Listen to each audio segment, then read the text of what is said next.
Hello and welcome. You're watching India Today Global with me, Geeta Mohan. Let's begin with our top news as Prime Minister Narendra Modi leaves for a two-day and a two-country visit to Japan and China. He will begin his visit in Japan. That's a two-day visit between August 29th and August 30th.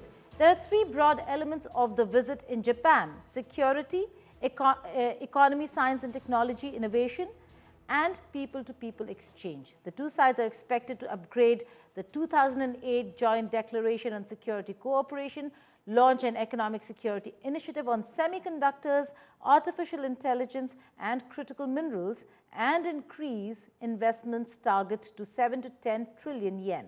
Prime Minister Modi and his Japanese counterpart, Prime Minister Shigeru Ishiba, will take part in the 15th India-Japan Annual Summit and are also expected to travel to Sendai, a city known for its semiconductor prowess, in a bullet train.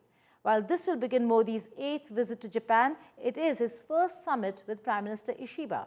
Ahead of his departure, in a statement, Prime Minister Modi said, "During my visit to Japan, we would focus on shaping the next phase in our special strategic and global partnership, which has made steady and significant progress over the past 11 years.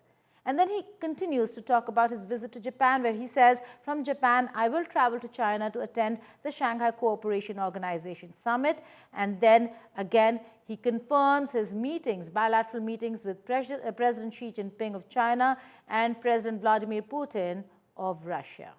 These are the important aspects of the relationship that will be talked about. He is going to focus on peace, sustainable development, and regional and world peace at a time when tariffs are hitting all the countries and impacting all the countries. So an important visit there.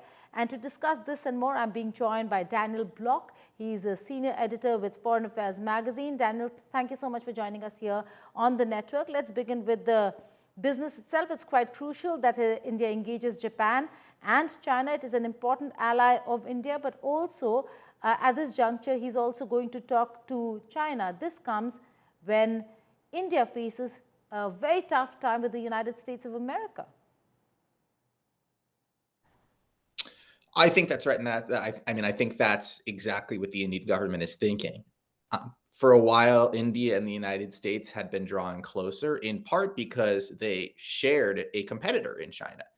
And they had different reasons to compete with China. Some were the same, but they had kind of this shared, if not enemy, this shared country that they wanted to constrain. And now that's kind of been thrown into flux by the trade war. And China and India remain enormous trading partners. They have been even throughout the various tensions that India and China have had. So I'm not surprised at all to see the Indian government looking to shore up and improve relations with Beijing. Right. Daniel, in terms of the White House itself, we're looking at a lot of mixed signals coming from the White House. On the one hand, the advisor comes out and says that there is going to be, that India is going to pay a heavy price, that if Modi does not budge, neither will Trump, another advisor saying, and then Besant coming out and saying that there could be some common ground. What's really happening over here? Well, as always, with Donald Trump, it's pretty hard to say.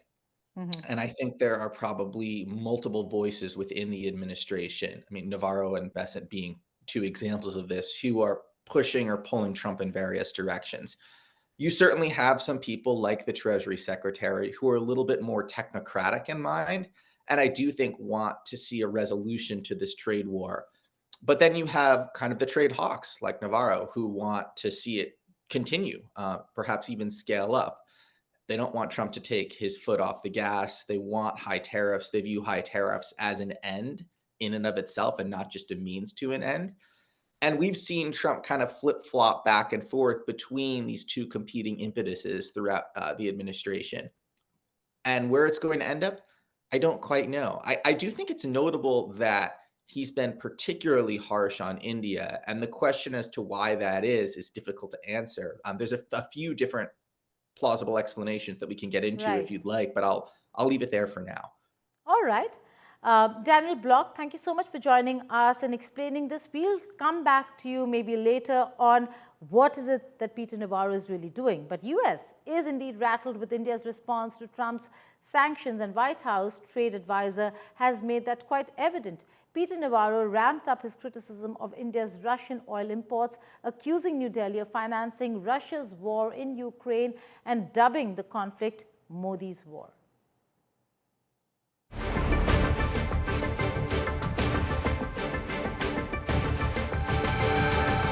Hours after the 50% US tariff on India kicked in, Washington and its top aide seemed rattled by New Delhi's firm stance.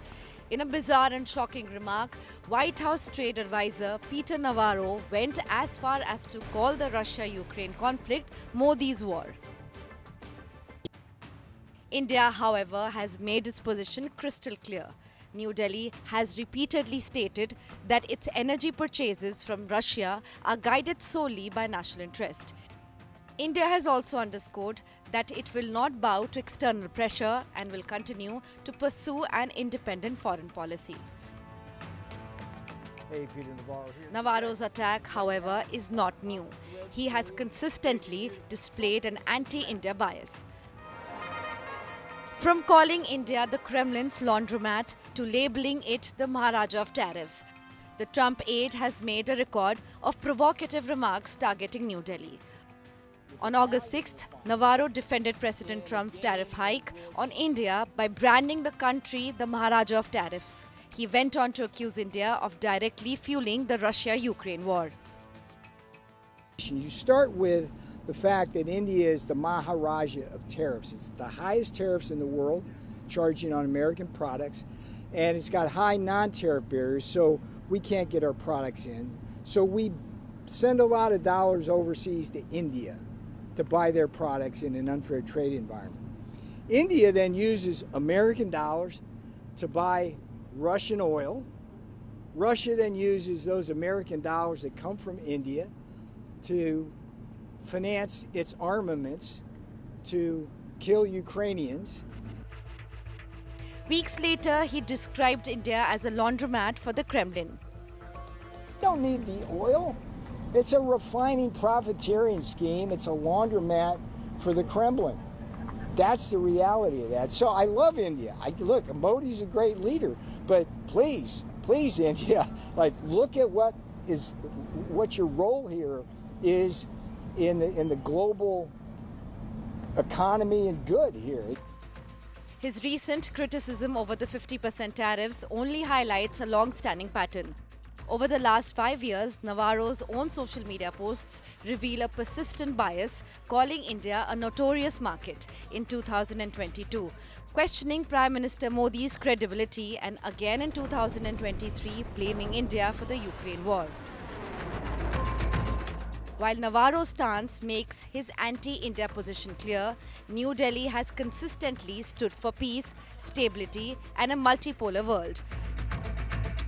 Prime Minister Modi has repeatedly emphasized that this is not an era of war. With Neha Kumari, Bureau Report, India Today.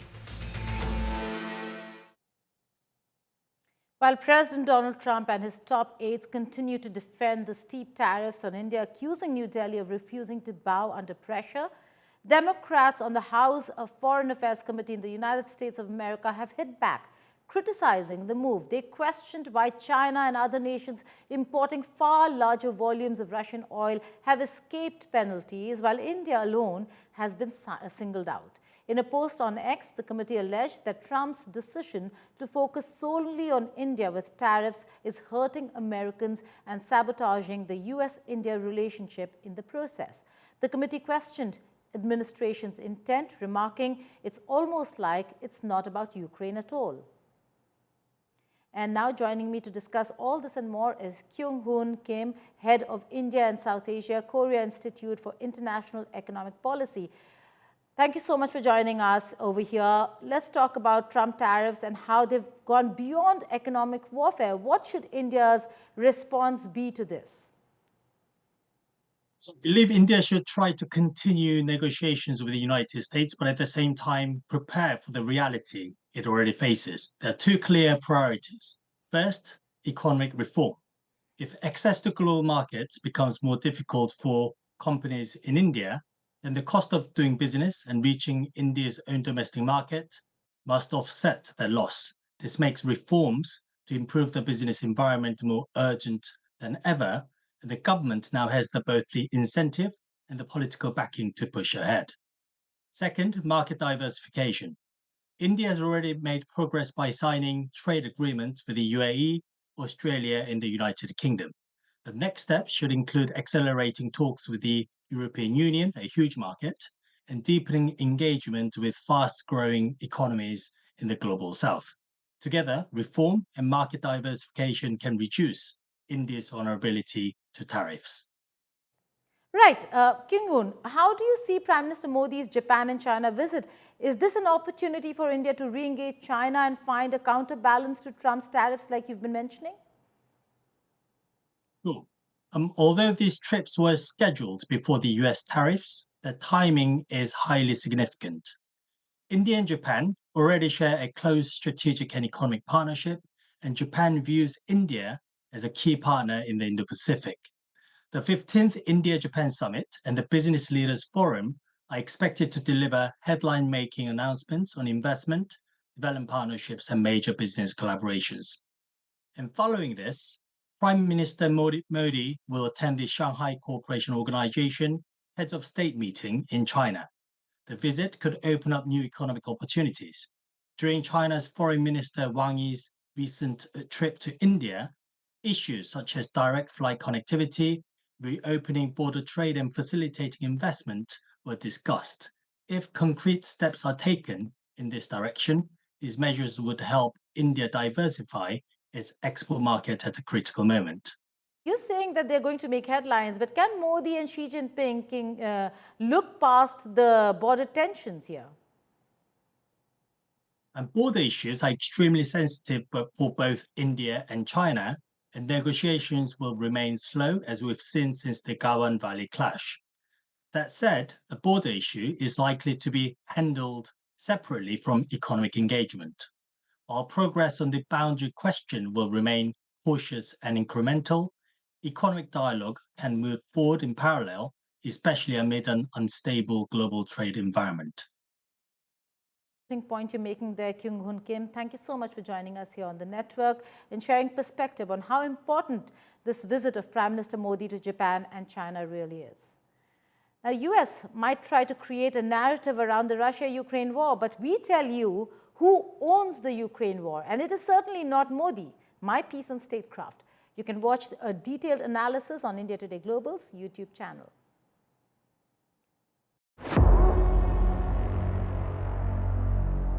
The Russia-Ukraine war is not Modi's war. But Washington now spins a new tale.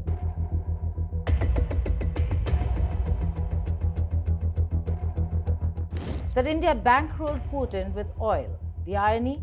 It was America that shoved India into that role. Actually, they bought Russian oil because we wanted somebody to buy Russian oil at a price cap. That was not a violation or anything. It was actually the design of the policy, because as a commodity, we didn't want oil prices going up. Former US Ambassador to India, Eric Garcetti, admitted it was US policy to make India buy Russian oil at a capped price to stabilize global markets during the war.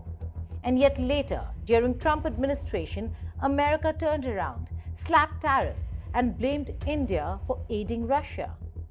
Classic doublespeak, classic hypocrisy. If this war was born out of Washington's policies, why is India suddenly made the villain? Hello and welcome. You're watching Statecraft with me, Geeta Mohan.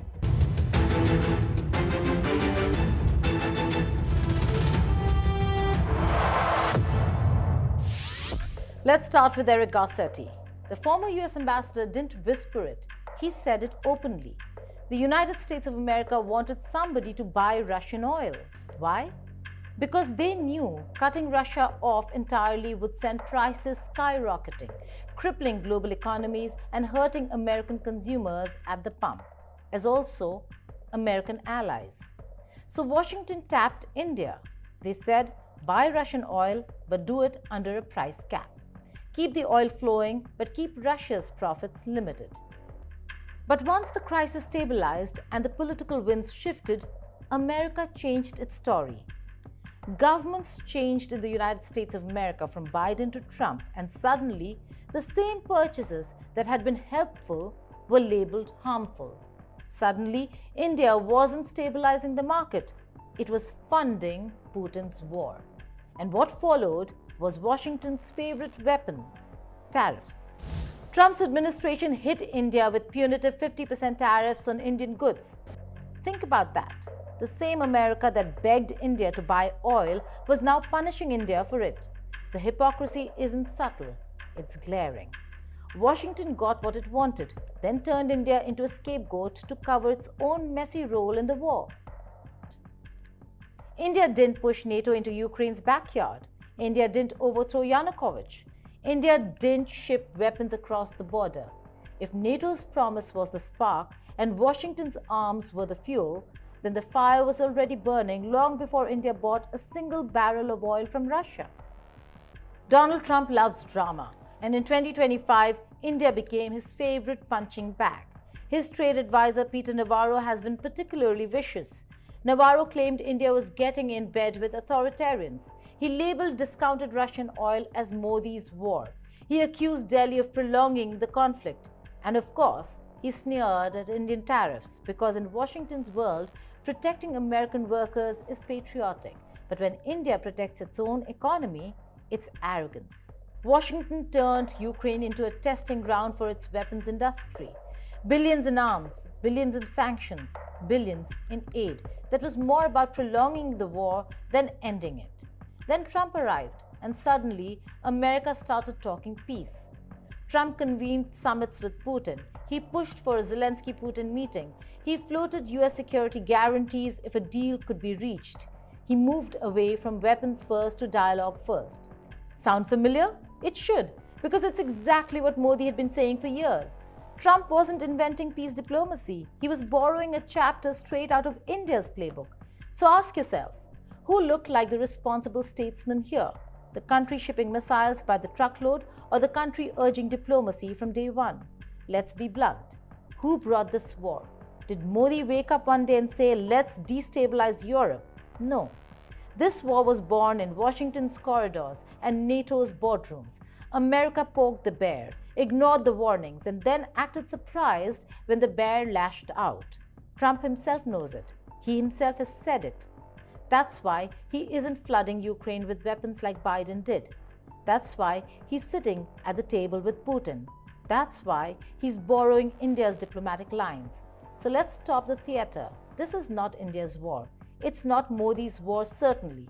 It is America's war, conceived, escalated, and now dragged out for political convenience. Let's stop pretending. The Ukraine conflict was never India's war. India didn't spark NATO's promises, didn't arm Ukraine, didn't annex Crimea, didn't sanction Russia into a corner. America did all of that. And then, to cover its contradictions, it turned India into the fall guy. The truth is simple. Washington's war became the world's burden, but India refused to be dragged in. It stood firm, pursued peace, and defended its own people. So the next time America points a finger at India, the answer is clear. Don't blame Delhi for a war born in Washington. This was never India's war. It was always America's. In another fatal incident of gun violence in the United States of America, at least 3 casualties have been reported after a school shooting in Minneapolis. The attack happened at a Catholic school while the school children were attending Mass. The gunman opened fire through the church windows, killing 2 children aged 8 and 10 and injuring a dozen others. According to police, the 20-year-old assailant was armed with a rifle, a shotgun and a pistol and is suspected to have used all of them. He then took his own life in the back of the church shortly after the rampage. Police have called this a deliberate act of violence against children and worshippers. The shooter had killed Donald Trump and nuke India written on his guns, a video on his now deleted YouTube channel showed. Court records show Westman's name was changed from Robert in 2020 because Westman identified himself as a female. Kyiv was bombarded overnight by Russia's second biggest aerial attack since its full-scale invasion of Ukraine, with at least 18 people killed, including 4 children. Buildings belonging to the European Union and British Council were damaged in the strikes, causing both the EU and the United Kingdom to summon the top Russian diplomats in their capitals. Here's a report.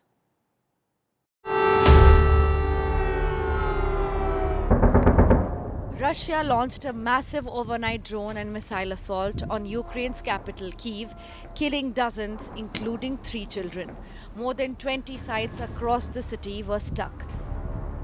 Ukrainian officials said nearly 600 drones and over 30 ballistic and cruise missiles were fired, making it one of the largest attacks on Kyiv this month. CCTV footage captured the moment the strikes hit the capital. The barrage forced residents to take shelter in metro stations. Emergency crews rushed to the strike site, searching the rubble of a destroyed apartment block and pulling survivors to safety.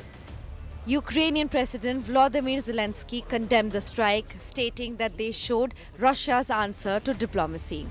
Global condemnation followed soon after the attack. UK Prime Minister Keir Starmer urged that this bloodshed must end. European Commission President Ursula von der Leyen said that she was outraged by the deadly strikes on Kyiv, while French President Emmanuel Macron also strongly condemned Russia's attack. I'm outraged by the attack on Kyiv, also hitting our EU offices. This was the deadliest drone and missile attack on the capital since July. And as you can see behind me on the screen, it was an attack also on our delegation. I just spoke with our deputy ambassador, and I'm relieved that none of our staff were harmed. Meanwhile, Kremlin insisted it still seeks peace talks on Ukraine. Специальная военная операция продолжается. Russia remains interested in continuing the negotiation process in order to achieve our goals through political and diplomatic means. This was Russia's first major strike on Ukraine since Russian President Vladimir Putin met US President Donald Trump in Alaska earlier this month to discuss the ending of the war. With Neha Kumari, Bureau Report, India Today. That's all in this edition of India Today Global. But before I go, here are visuals of floods that have submerged hundreds of villages across Pakistan's Punjab province. Catastrophic flooding in the Satluj River and Chenab rivers have triggered massive evacuations. On that note, goodbye.